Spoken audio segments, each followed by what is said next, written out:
We are live. What's up, everybody? Ant here, the movie brother. We are going to have a little conversation here for the next hour and talk about this new film, the 24th. Hopefully, a lot of you have had an opportunity to check it out. I'm not going to have this conversation by myself. My brother Mike with Real Black is going to join us also. So once he gets on, I'm gonna pull him in, and yeah, we're gonna have a conversation and talk about this film. So it should be good. It should be good. Hope everybody's having a blessed Sunday. Hope you had a great weekend. I have so far. Can't complain.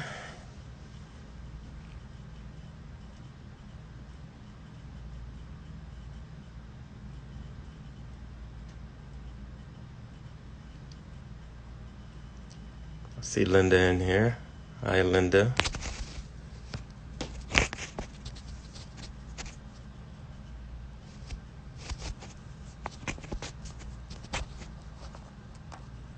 Hello, hello, hello.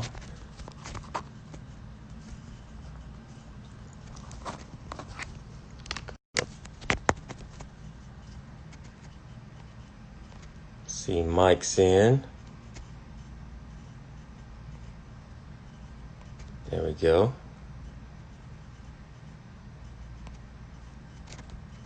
Let me get you in here, Mike.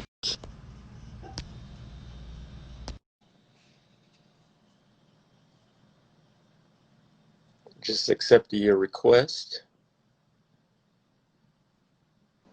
Hey, can you hear me There he okay? is. I can hear you. Can you hear me okay? Yeah, I can hear you fine. You can hear me Okay. okay? Yeah, it's perfect. We learned since the last time. I think my Wi-Fi is better, and I'm gonna tilt you down. And hopefully, I'm gonna try to set my phone here. Hopefully, my Wi-Fi is okay too. But if it gets choppy or something, let me know. Uh, Yes. So we have one other person for Robert Golfin. Again, repeat business. That's always good. Room's starting to fill up. How you been, man? Let's not man, waste time. I'm doing great, brother. Man, it's good to see you, man. It's been a minute. You're looking Yeah. well. Thank you. Yeah, we were in COVID last time, but I moved a little bit. I'm in a different location. I'll give people a view So, here. Gotta show people okay. off. It's like Now, where are you in Philly? Wilmington, Delaware, which is yeah, you can kind of see it. Still on my sabbatical, but it was interesting because I didn't know that where I'm staying is right across from where they had the convention this week. So I Oh, was kind of sequestered. Yeah, CIA were in the hotel here, and the streets were blocked. I mean, it was quiet. yeah. Nobody really comes down this area, but Hmm. it kind of disrupted parking, and then COVID. I don't want to be near anybody, so it's like all these masses of people just kind of like Hmm. hanging out. But yeah. Keep Oh, I keep don't the have my masses. man. Yeah, No, it's all I right. got a I bottle think of you're water. since we're virtual. Since we're virtual, I think you're okay. But I see Linda and Harry on. What's up, guys? And as folks, I see folks are coming in and stuff. But for those of you that don't know, I will share with you again that we are myself as well as Mike, and we'll introduce ourselves. But we're here to over the next hour have a conversation about the new film, The 24th. Okay. We've all been talking about it all week on all of our different social medias and everything. And, essentially, this is a film that is about the all black 24th Infantry, right? Part of the U.S. Army. Yep. Mike has it up there. And they were based out of just outside of Houston, Texas, right? This film takes place in 1917. and there's a riot that takes place in Houston, right, with the locals as well as the police department. And this is based on a true story, by the way. But we're going to talk about the film, we're going to chop it up. And, for those of you that have seen it, or even if you haven't, just we want you to engage in conversation with us and dialogue. We're going to be watching the feed and stuff. So questions, comments, all of that good stuff. We welcome it. We appreciate it. So with that said, let's do some quick introductions here. So first and foremost, this live Instagram live event, Mike and I have kind of done a little takeover here with Denton Black Film Festival over their Instagram. But this would not be possible without the folks from Denton Black Film Festival. If you're not familiar with them, you should absolutely get familiar with them. They have a love and passion for film and art in general, and they're passionate about getting our stories told. Okay, they have an annual film festival every year. They are having one for 2021. I know they're working out the details in terms of what percentage would be. It's going to be some kind of hybrid of virtual versus physical, what have you. But nevertheless, they will have something. I've had the pleasure of participating in the festival before, and it's awesome. As for me, my name is Anthony Johnson. I go by Ant. I am the movie brother. I've been a film critic for over 8 years now. Something I started doing out of, I just felt like there was a lack of film critics that looked like myself and Mike, right? And I'm a huge film fan. So instead of me just complaining about it, I said, well, why don't I do something about it? But you can check me out. I'm all over. I have a website, Instagram as well. The movie brother, Brutha. So follow me there. And yeah, Mike, you want to introduce yourself, It's a movie brother, brother? brother, like the Brother. Wayans brothers. And we're colored. Yeah, my name is Mike Dennis. Go by Mike D. And I guess I'm best known at this point. I mean, I make films, I promote films, but I'm probably best known right now as the curator, founder of the Real Black channel on YouTube. And if you haven't visited there yet, I guess a few people will be watching this on the replay on the channel. But check it out. We try to post things every day that help to entertain, educate, enlighten, and empower using the magic of Black film. So, I'm really excited to talk about this film, and I guess there is a connection between this film and the last time that we spoke, in the sense that what you want to, I'm handing it off to you, but Yeah, no, there is. Right, the last time we were in this setting, we were having a conversation about the Five Bloods, which I was pretty hype, and that's on Netflix. If you guys haven't had a chance to check that out, please do. And so great in such a short time span to see films. Which, by the way, the Five Bloods is set. You got five uh, Black Vietnam vets who basically go back to Vietnam to try to figure out a treasure, what have you. But the common theme there, right? Black folks serving our country, right? Which Mike and I talked about this on the last time, and I still feel the same way, right? A lot of military or war-based films, we as in Black folks are not represented properly. So it's great to see that, and good to see it again here. Um, so a couple yeah, of and things. and Well, I and, guess um, and go ahead. importantly, I mean, both films were written by Kevin Wilmot. Kevin is Spike Lee's collaborator on his last 3 or 4 films, starting with Chirac. They Yep. and Black he Klansman. won an Academy Award with Spike for the screenplay for Black Klansman. So this is the first film that he's written and directed since that Oscar win. So it's very interesting. Again, as you say, that it's dealing with the military theme, as did the Five Bloods. So you know, let's jump in, however you want to do it. Yeah. Yeah. So I guess the first thing, just considering that the times we're in, a two-part thing I'll say here. First of all, for anyone that has not seen the film, you can see the film on Vimeo, right? Vimeo. You know, search it, you can find it. And even I know Denton Black Film Festival on their page, they have links to it and all of that good stuff. So you can go out there, rent the film. Very inexpensive. That's how you access it. Now, with that said, let's transition and talk about, at least for a little bit as we go into this, how we even watch this film, right? We're dealing with video on demand now, right? No, we're not going to the movie theaters.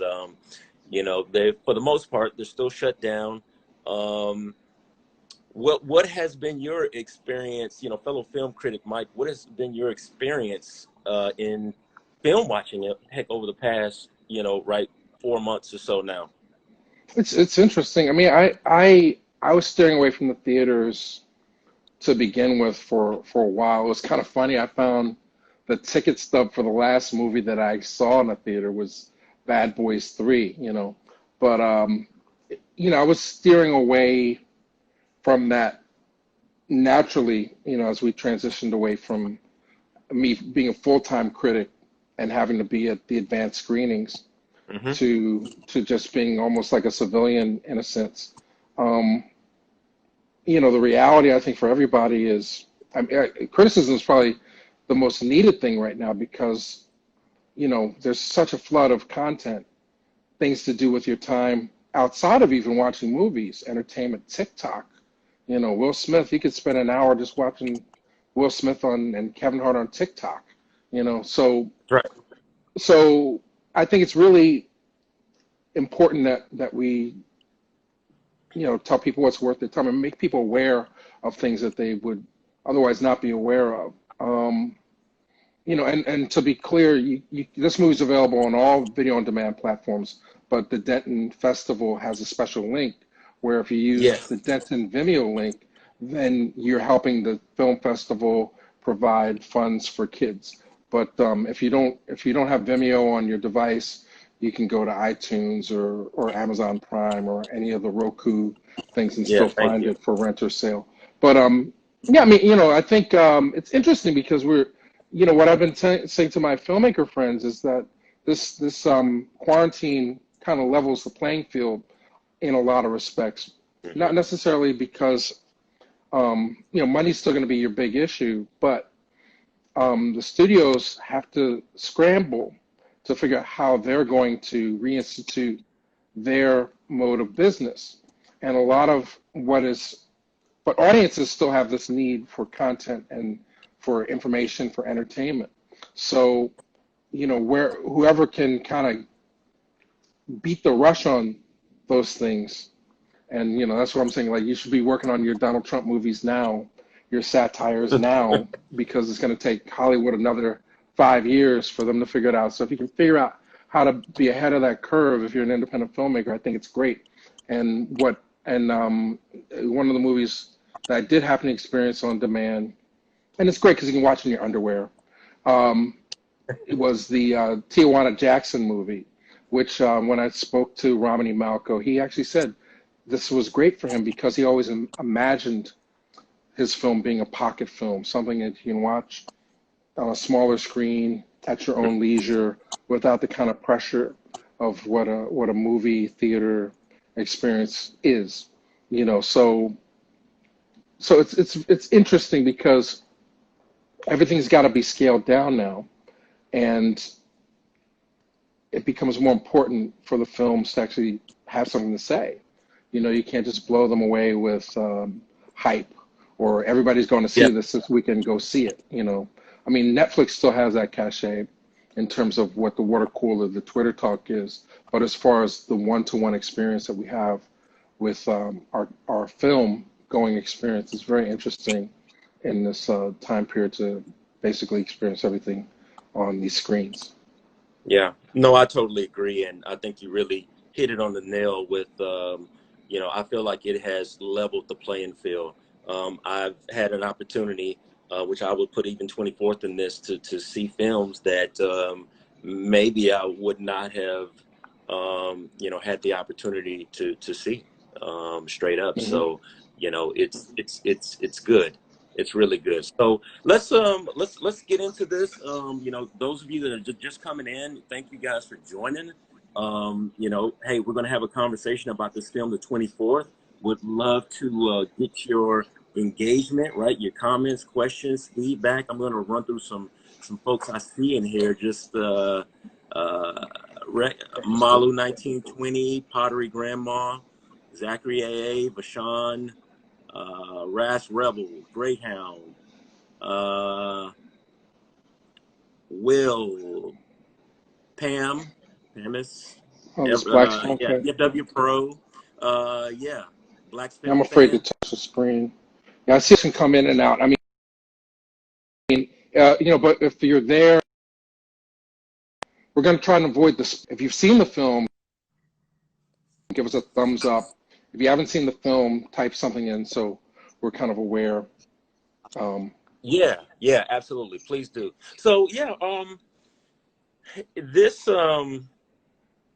watching this film,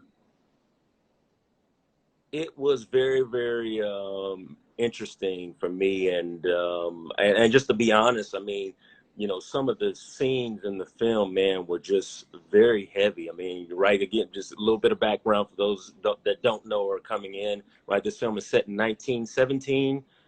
You have an all-black uh, Army regiment called the 24th. They are based in Houston, Texas. And right, so segregation, every Jim Crow, all of that's in full force, and not able to go fight, right? So you've been trained, although you've been trained to do so, and dealing, true story, by the way. But down there in Houston, dealing with all kinds of racism, and there's a lot of tension in the city, right, in Houston, between locals, in particular the Houston Police Department, and the infantry. And things come to a head on one night. It was August 23rd, 1917, and there's a riot. People get killed, civilians, soldiers, policemen, and that's the premise of the film, really. Now, it's again based on a true story, and film being set in that time, right? There were a lot of scenes that, man, were very graphic and very difficult to watch. And you know, although I know these things happen, obviously I wasn't around during that time, but right, just through history, I'm aware that they happened. But it's one thing to be aware of it, but then to see it depicted, right, to get that visual, it's a whole nother thing. It's a whole nother thing. So, man, at times I was mad as hell, bro. you know, Right. for lack of better words, I mean, I was livid. Um, there, Well, there, oh, go I ahead. mean, well, I'm looking at the film. I mean, first of all, I enjoyed the film. I think Hmm.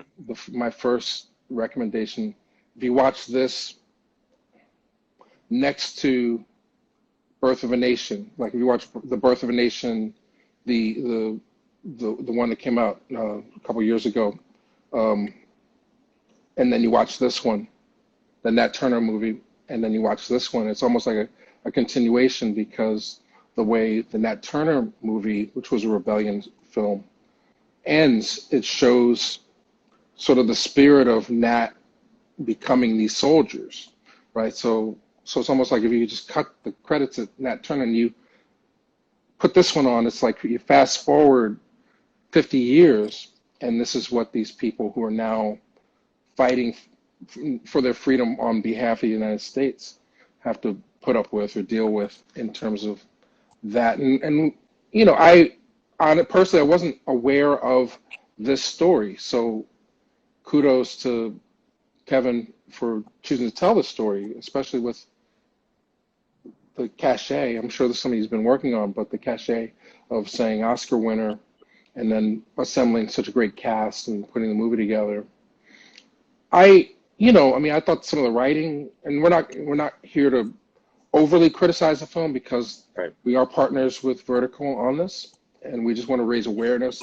Primarily, we'll leave it to you to see it, but I would encourage That's everybody to right. see it because it's sort of it's almost like you could put that like a Lego set, Birth of a Nation, Nate Parker, and then Kevin Wilmot's 24th, and almost see a continuation.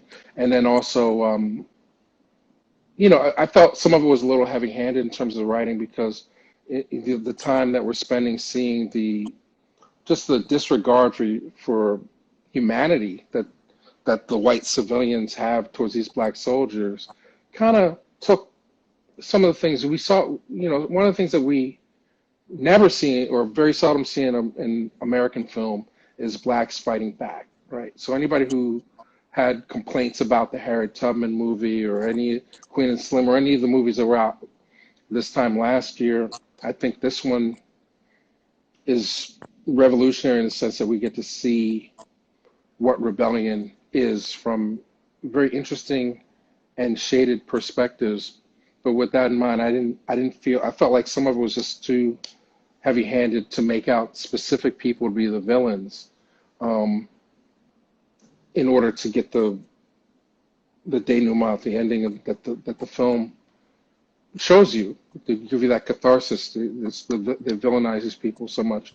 But the next movie I would like to see is one that just shows not just the resentment that they had towards our skin color, and even the envy that they had towards the Trey Bayers character, and the fact that he was educated, and I think they do a very good job showing that he's fighting it on both sides because he's got the colorism happening, but then he's also looked to be sort of like the mascot. It's sort of like that idea that you're half of you belongs to us. You're one of our Negroes, kind of things.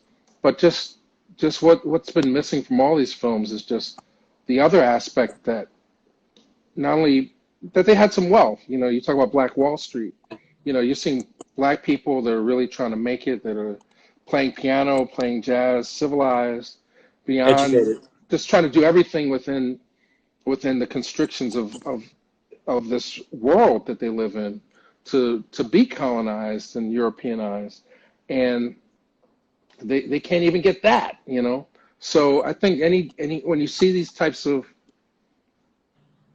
things and they go on, and I think what's brilliant about this film is that it goes back into the past to bring you all the emotions that are happening today. So the slogan then was "I am a man." The slogan now is Black Lives Matter. But I mean, if you Google "I am a man," 1917, 1918, you'll see the efforts that were made in protest then. That was the slogan. So, I mean, I think as a historian, Wilmot does a great job. I think it is a little heavy-handed in that respect, but it didn't turn me off because Yeah. there were other things that were happening that I thought were interesting. Yeah. Yeah. No, I think everyone absolutely should see the film. And, my comment earlier even saying, how some of these scenes were so disturbing, not that of just it being depicted like towards the film. I'm saying just knowing that these things actually happened. Um, Yeah, but I go in knowing that. That really doesn't. I go in knowing that, and I think Yeah, but I mean, yeah, I go in knowing that to a certain extent, but I still don't know that a guy's going to get urinated on his head, somebody's going to piss on his head, for example, right? Um, Now, I'm from Texas, right? Still living in Texas, took Texas history. So interesting, never talked about this, right? I had no it's awareness true. of this event or what happened. Seeing this film made me think about right. And I put this in there, I'm one of those people at this point, I understand, where the phrase Black history came from, but I am at a point in my life, to be honest with you, that, hey man, it's American history. It's all American history. Hmm. And I have a sense of that feeling that, portions of my education, I was cheated, right? Because I wasn't told the entire truth. If you don't tell the whole story, you know, I take issue with that, right? And so Well, many then stories like, you say, well, why is that? well, Why is that? Well, because there's, and I don't want to take us too far off the course, No, but you I mean, should take it as far. Why well, is but that? yeah, well, I mean, I think that our country has a history of, you know, they wanted to create their own narrative of, hey, this is the kind of story that we want to tell for a number of different reasons, right? To control different groups of people in this country, right? I'm talking about Black people, right? It's it's a Well, method. it's written, it's in books. People don't read. If more people read, more people would know this story. We have to wait for But film to but come but along. I mean, you just said yourself you never heard of this, and I know you read. So Yeah, why don't why I'm don't you not know pointing about the the finger at story? you. I'm just saying, if you say why is it, it's because we really, until now, we didn't have the opportunity to tell our own story. But I think it goes beyond that, though. I think it goes beyond just saying, hey, we should read more, right? It's the information is out there, but and when I was referring to my education, I'm talking about like public school, right? As a kid going, hey, I'm taking American history, Texas history, whatever. I mean, this is part of the standard curriculum. I'm just saying this is a rare opportunity to see this story because you, all right, first off, we didn't get this story very often prior to If at all.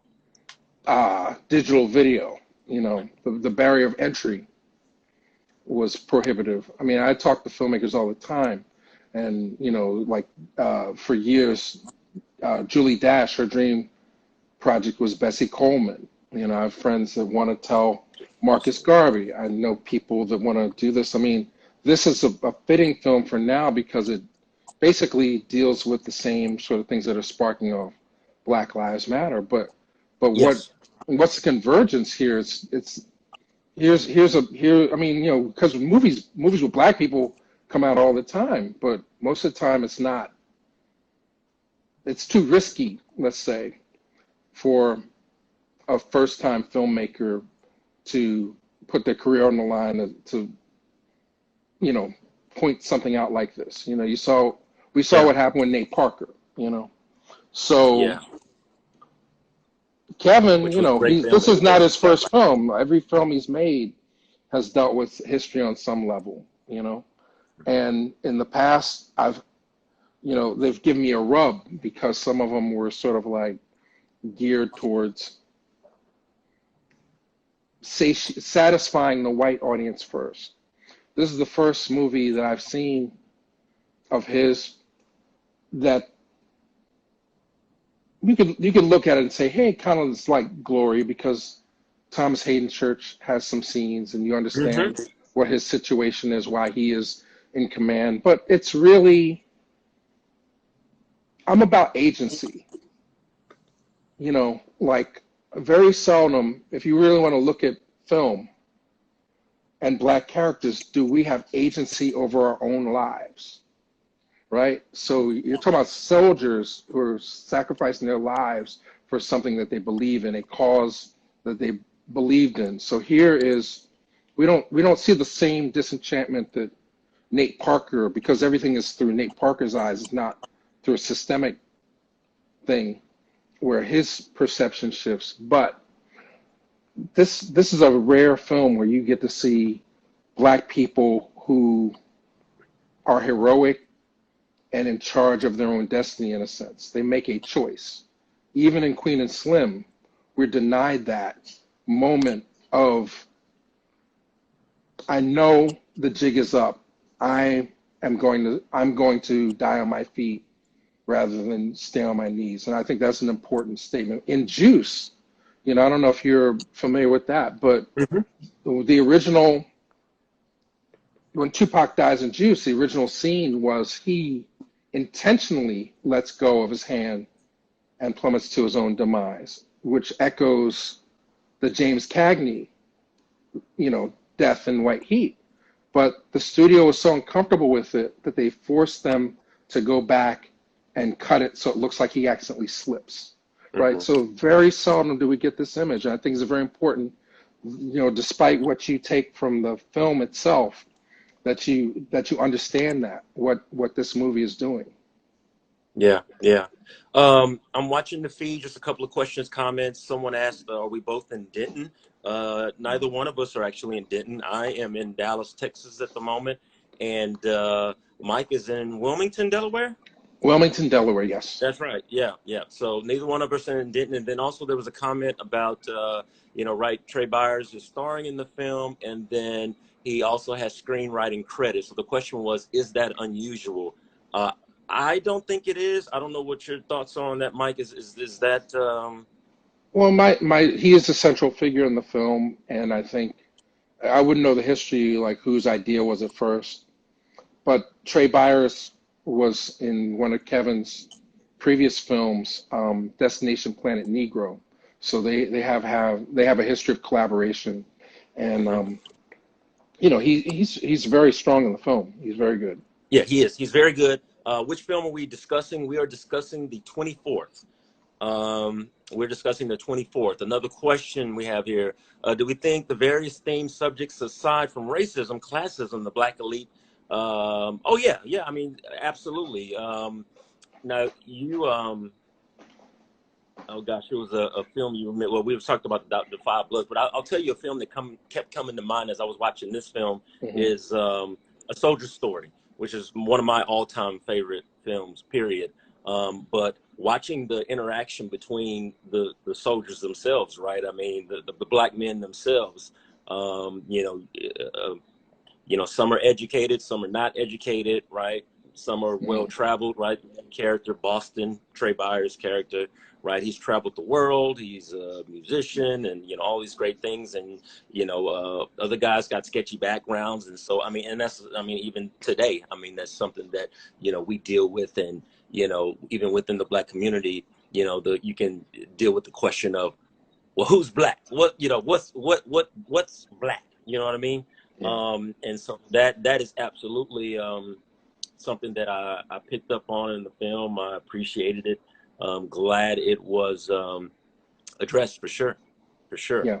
Yeah, Um, it's sort of like Trey. It's sort of like it starts off as a fish out of water story, with Trey sort of having been away from the United States, because I think it was incited because some racial stuff. But he mhm. he almost like expatriate comes back to serve his country, and then is thrust into this system where um,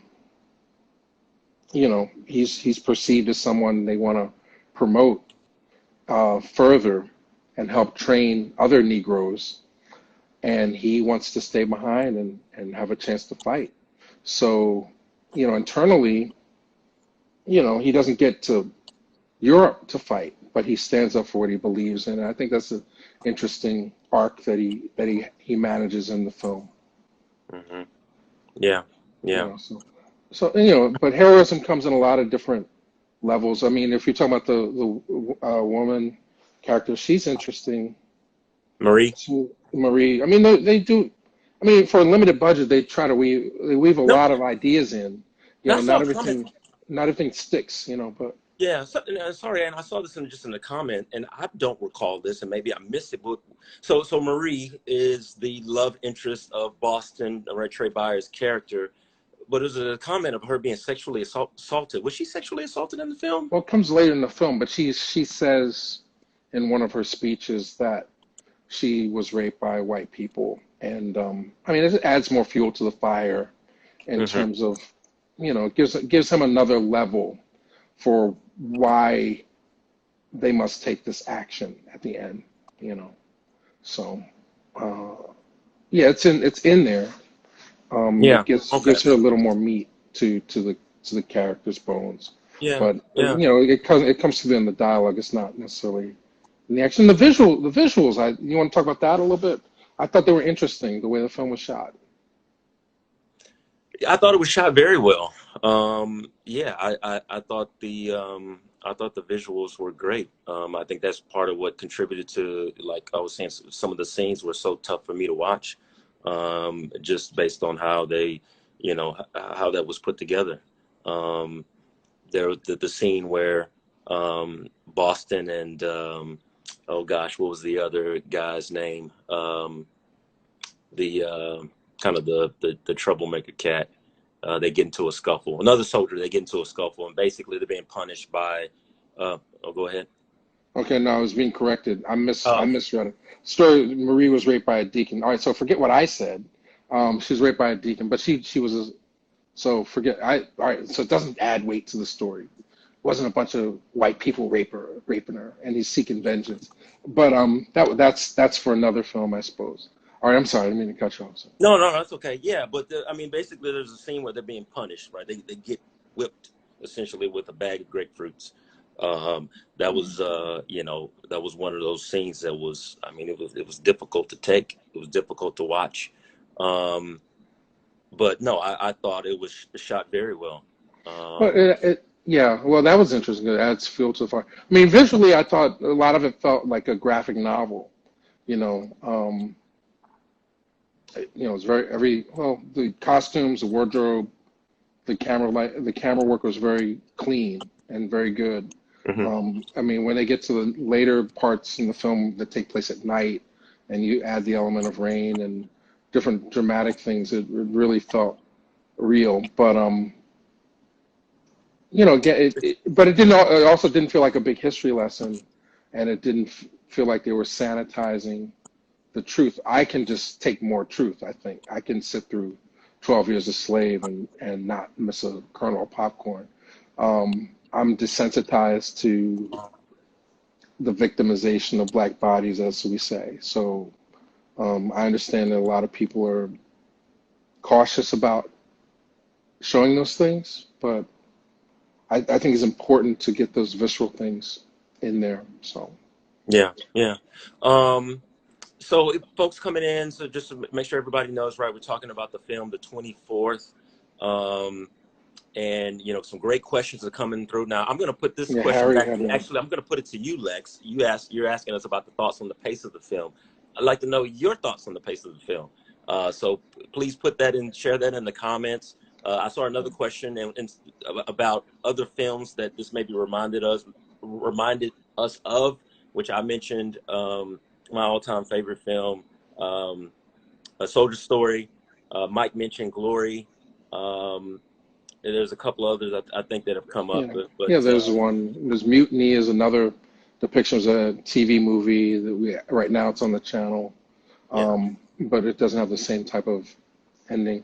And yeah, yeah, I think most people who watch this film will be familiar with Soldier Story and Glory, and there's certainly echoes of both films in this where the Thomas Hayden Church character is very much parallel Mhm. to the Matthew Broderick character in Glory, and I think I could not help but think of Adolph Caesar's character in Story Sergeant Waters, man, Sergeant Waters. when I look at Michael T. Williams' performance. It's a more subdued depiction of that type of person who's in charge, and he does an honorable job. I mean, you look at black sergeants in history. You can make a list. You put Sergeant Waters from Soldier Story, Lou Gossett from Officer and a Gentleman, and Mhm. I think Michael T was making a good run for those in terms of the complexity of his character. A lot of it plays in dialogue. That would be the critique. You don't have as much action in this film, but when it does, as far as the pacing goes, um, the last act is pretty powerful. Yeah, You could almost you might get in trouble from other people. You could almost play the movie from the court martial and show it in flashback, and it'd be a more interesting film, which we've seen things like that in the past, like the Kane Mutiny court martial and um, different films like that, where it starts in the courtroom and then goes back. sure, So, but that wasn't their choice. So that's right. next time in this room, Yeah, yeah. I think there's a question that came through about what do we think? Yeah, what do we think about the sentencing that the soldiers received? Would love to hear what you thought. I mean, let's are see, we spoiling it? Harry. It's Yeah, it's a true story. yes, yeah. I mean, just, I mean, watching that, I mean, where it took me to was to just think about how this all played out right now. Someone that is right, these soldiers, they're in the army, they are in the military, they are trained to do a job, trained to protect, right? Protect the country, to kill the enemy if needed. Now, if I'm not allowed though to go and fight for my country, right? Overseas or what have you, and you drop me in this, in pure hell, in this racist town, and surrounded by people that don't want me there, and very much in just about every aspect, you know, represent themselves as my enemy. I mean, right? You gotta recipe for disaster, right? It was just, I mean, a ticking time bomb. Right. Yeah. And so, right, to then not justify, I'm by no means, trying to justify the killing of, innocent people, civilians, but in terms of, the main conflict between the Houston Police Department and, the soldiers is just, like I said, I mean, it's a powder keg. And, not Yeah. all, but some of those guys got sentenced to death. Many of them got uh, life in prison sentences, and yeah, I mean, it's a bad situation. It was a bad situation all the way around. You know, I hated it, but I mean, that's a part of our history. It happened. It happened. Yeah, and that's the only way you get this kind of movie, is if it's based on Yeah, facts. You couldn't set. I mean, the same story is happening today, but you couldn't make a film like that and set it in today's times and make it for a general audience. So it's almost like you have to investigate these themes through looking at the past. And the reason I say you can't do it, I mean, you can do anything, but the reason you can't do it is because you're almost inciting a riot when you push those buttons in that way. But I think anybody with two eyes can see what the parallels are between then and now. yeah. I mean, right, HPD. I mean, right. I mean, we know everything that we're dealing with in our country in the U.S. in terms of dealing with police brutality. People that are given, they have a huge responsibility, right, to protect and serve the general public. But how can I protect you? Am I going to protect you if I have biases against you? If I'm afraid of you? I'd say it's probably damn near impossible that I could, right, do my job, um, right, to do it in a way that, it should be done. I mean, it's impossible. And I mean, that's what we had happening then. And unfortunately, we still have it happening now. Um, Yeah, but I mean, in terms of the story, why this story, why now? And I'm glad it's happening now because if somebody said, Gloria says hi. Um, the largest court martial in American history surely is deserving of having a film. Tough story with perhaps no one being truly heroic, but it happened and it leads to important conversations. I think, I always look at these things, who has the power to say what, and this is a story. It's not an easy film to finance or get made. yeah, And I'm telling you, if it had been done in the past, it would have been told from the white perspective. The Thomas Hayden Church character or some other character would have been interjected to try to show a rationale for their behavior. And I think what's good about this time that it's being made is that there's enough instances within our collective consciousness where we don't need to have those characters to justify it. We can have, like she says, have a conversation around these tensions without having to make excuses. right. So I think it's you're not going to see many movies like this. So I would say support it, Um, Yeah, no, and yes, please support it. and know, be aware, you're not going to see many, most people, just to get real actors in the movie. That's an accomplishment because I'm sure, Yeah. a studio had been, can you get one of these rappers? This guy's big on Instagram. Can you get little Uzi Vert in there as one of the soldiers, or DC Young Fly? Can he come There's in and YouTube. clean the You got latrine? there's a YouTube star. Let's get this YouTube star that has 3 million followers. Let's get them in Nothing to there. distract you But from the story. There's but yeah. nobody coming in to steal a scene. It's just the So story. Even the flares, like if we talk about the Five Bloods, there's a lot of stuff that Spike will do in a film that Kevin has stripped away. He's purely interested in presenting the story. So you have to give him credit for that. credit for that. Credit for making this film. To your point, yes, great cast. I thought the actors did a great job, and yeah, that's not, we don't always get that, but he definitely accomplished this in the film. I would say yes, we absolutely. You guys that haven't seen it, you should check this film out. It's important. I mean, I think you've probably seen it in the commentary, right? I mean, it creates the perfect setting to have dialogue, right? To have these kinds of conversations that we are having.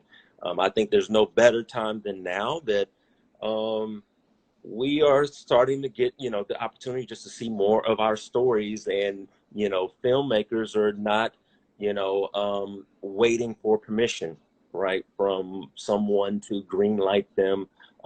Just with technology, I mean, where there's a will, there's a way. And I mean, I've watched the entire film shot on a freaking iPhone. Not saying that budget was an issue with this film or anything, but I'm just saying it's, if you want to make it happen, it can be done. And now our duty right now, when they make these films and they create, these projects to put out, it's our responsibility to support them. I mean, we got to support. I mean, that's just, I can't stress that enough.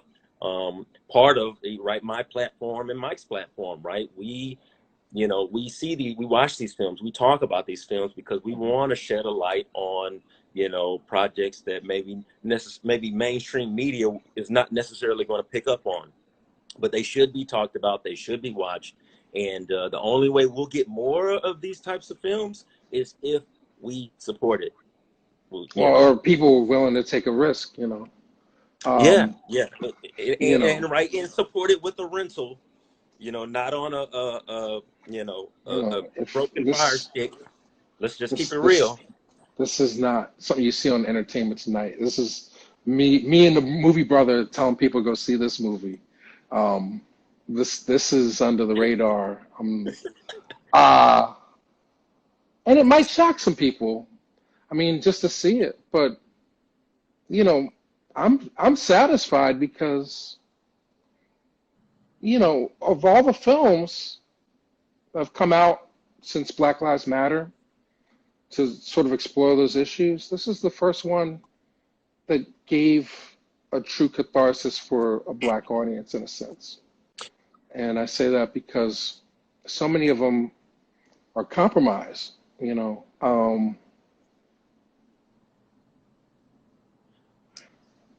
Another thing too I like about this Birth film. of a Birth of a Nation, you for him to get away with murdering one white person, and you don't really see it on screen. And you don't see a lot of graphic violence in this film either. You literally have to stop the whole movie to show him being executed. That's the poster, you know. Mhm. And Queen and Slim, if you haven't seen it by now, they die in the end, and we see it almost in slow motion. What You what know, I what I so this film, not to spoil anything, they have agency over their fate. And if that's what we're talking about, if you're talking about Between the World and Me is coming soon, and Tanahashi, his whole thing was the destruction of black bodies. To his credit, Kevin, you know, provides some justice, but without the feeling that any action that we take will be a great punishment we have no control over. So that to me is a cathartic, heroic ending. And that to me is something that traditionally American films provide white people, in Hollywood Westerns, Hollywood war movies, um, the ultimate sacrifices of your life. So to have a film where it's not like this is under the radar. It's not like go see this because it's important, and it doesn't have a gloss of importance. It's not self-important. That's another thing with a lot of films where it's like, well, why should I see this? Well, because it's important. It's like, well, that's not good enough, Red Tails. Oh God, oh man, well no. So I feel like Kevin went in, he wanted to tell a story. It's important to him. It's important to the actors. He made the story he wanted to tell. He made no compromises in terms of what the actors were. He cast it well. He photographed it well. It's a quality project. It's a quality. Well, I'm project. saying, but every one of these steps, if you're not in control, it's DC Young Fly. Hey, can we get him in here? Because he's hot. He can sell more tickets than so and so. So people should. If they see it, they see it. But I think it's just he got to pass the finish line. I mean, it's really there's a lot of things in this movie that you've never really seen before in American film. So I give him credit on that level. Yeah. Let's see, because we have about 9 minutes. So yeah, folks, I love all the questions. Yeah, a love story. A black man who loves his woman. Yeah. What I liked about this film, because a lot of times, we have these period pieces, and what I take exception with now, and this film didn't do it, and that's what I love so much. I think you even mentioned it earlier, Mike, is that, we didn't, it's 1917, but we just didn't see black folks just, beat down and broke and destitute just the entire film, right? You have, black characters that are heroes, that are brave, that are taking action, that are in positions of leadership. And, I could really, really appreciate that, because there's a lot of other projects out there, right? When we, they go there in these period pieces, everybody, all the black folks broke and destitute, man. Ain't just, Yeah, and that's why I wish and it's not true. And it's not true. It'd be one thing if, that's just, that's what happened, but that's just not true. And, I'm glad that, Kevin and team executed in this way. I mean, executed the film, the storyline in a way that, right, we got to see brave, strong characters in the film that look like us. And that's why I wish. I mean, Black Wall Street is his own movie. It could be a mini series. So I'm not suggesting that. But I mean, you see a little when they're doing the dancing and stuff. I mean, clearly no one's poor in this neighborhood. They're almost well-to-do, and I think it would have been interesting to just get into that microcosm of self-sufficiency more than the film had time for. The film's almost 2 hours. Because the thing about it, if you're asking like, where does this hate come from? It's, I don't want to spoil the film. It's sort of in there. They refuse to see us as human beings. They refuse to acknowledge our humanity, right? So that envy, somebody can know more than you, have success greater than yours. That's why we're pushed into these lanes of entertainment, because that's accepted. Oh, you can be superhuman on the basketball court, or in entertainment you can out tap dance one another or break dance or whatever. But just to see us being human beings, self-sufficient and wealthy was enough of a threat. And just trying to diminish your humanity over and over again, I think that's something that needs to be explored more. But what I really respect about this movie is it doesn't care. I mean, it has its acknowledgement to a general audience, but I think it's really geared towards helping us understand where we fit into this struggle, that this is not something new, that our ancestors died for us to have certain privileges, and we should acknowledge them. But um, it keeps it on, it keeps going on.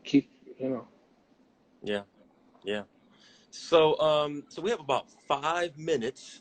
Um, just as we wrap, any closing comments or anything that you'd like to share, Mike, as we start I to wrap think up. I think that was it. I just applaud the effort because I mean he's coming off an Oscar win. That doesn't happen very often, right? Hmm. So I'm sure the next morning, say to yourself, well, what is it that I can get away with while I got some heat? Got some juice. A lot of people choose, how can I make more money? A lot of people, I don't have any ideas. Let me become part of the system, and I'll use my credibility to get a deal someplace. So I respect Kevin because he's a smart guy. You see a lot of the same people in his work, and he took those relationships and he used the opportunity to give us this. So, and I hope people go support it. But, my gratitude is just knowing that it exists, that, somebody's making an effort because I know so many people, and I try to talk them out of it.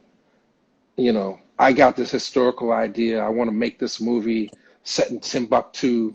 And I'm like, there's no audience for that.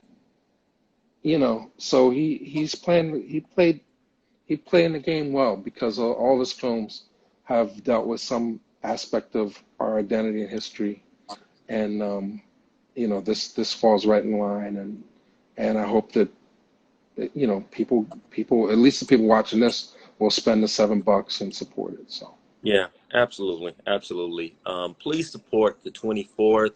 Um, as we said earlier, right, you can see this film on Vimeo, Vimeo, and rent it $6.99. If you do it through Denton BFF, right, a portion of the proceeds go to their scholarship fund, goes to a great cause. The film can be seen everywhere, though it's on a lot of different platforms and stuff for right video on demand. But go through Denton BFF Black Film Festival, right? Great cause. Thank you, Denton Black Film Festival, for allowing myself and Mike to do takeover and borrow your Instagram live and come in and do this. It's always a great time, coming in here and getting a chance to talk about film. And oh yeah, your final thoughts. I should look up. What are your oh, final thoughts? final thoughts are, yeah, hey, I really enjoyed watching this film. Not only is it important just because I'm saying, hey, it's a part of American history, but it's a quality project for all the reasons that we talked about, right? It was shot well. The visuals are great, strong cast, great actors in the film. And with that, and it's thought provoking, right? You'll definitely have some things to talk about after watching this film. I think that's plenty right there to warrant a rental, and it doesn't cost that much rent. So that I think you should see it. Like I said earlier, I'm excited about our more of our Black stories, Black American stories are being told. Like I said, people like Kevin Wilmot. Um, and especially him coming off the Academy Award win, right? He has the juice. Hey, he's making these projects that he wants to make, and I just want to continue seeing more of that. As long as the filmmakers keep making it, I'm gonna keep watching and keep critiquing and using my platform, as well as I'm sure Mike's gonna do the same. And that's what it's all about. And so it starts with one, and it goes from there. But, I'm glad that he, felt that it was important to tell this story. Got 10 seconds. So I know it's about to shut off.